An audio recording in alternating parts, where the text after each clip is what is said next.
The majority of Australians have played tennis, but how many of us have played the sport without sight? A lot of these people are isolated or excluded.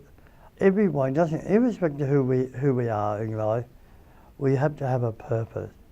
We have to have a goal, something to work towards, whether it's in sport and recreation or in art or music or something. I think all of us have to have something that we want to strive towards. Blind Sports and Recreation Victoria has introduced a modified version of tennis, known as blind tennis, allowing legally blind people to play a sport that would not usually be possible for them to play. I've always loved watching tennis and always wanted to play but was never able to because there's just no way I would see the ball in time.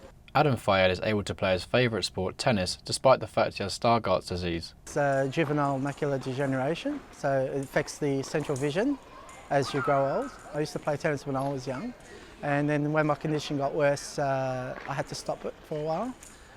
But now with blind sports available, with tennis, I've been playing for 8 years now. According to Vision Australia, 384,000 people across the country are blind or have low vision. Blind tennis gives this demographic the opportunity to engage in more active pastimes.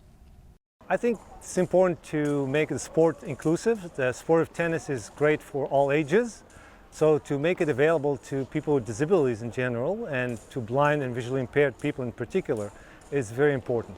So it makes them involved, makes them socially involved, it makes them very independent, and I think it gives them a way to exercise and really take advantage of the benefits of tennis. For blind tennis, players are graded into 5 sight categories from B1 to B2. B1 is for players who are blind and B2 to B5 is for partially sighted players. For each category, the rules change to accommodate the severity of the player's blindness. Well, blind tennis or visual impaired tennis use a smaller court, dimension courts. The balls that we use are foam balls with the bell inside, so it's an audible ball that makes sound whenever it bounces. And the rest of the equipment is just small racket, like a junior racket, to make it easier for blind visually impaired players to play, hit the ball, rally, and have fun.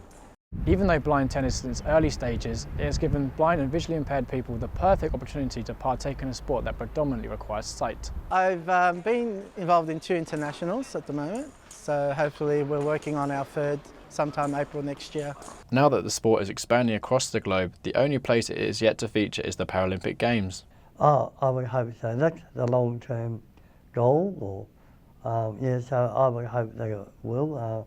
That's what the intention is, and I don't see why it shouldn't.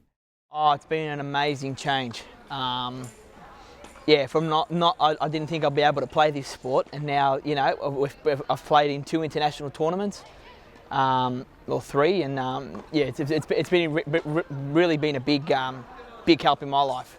Blind tennis is, it's given me that confidence to be able to actually play tennis and enjoy it and just feel like any other person out there. James Hurley, La Trobe University.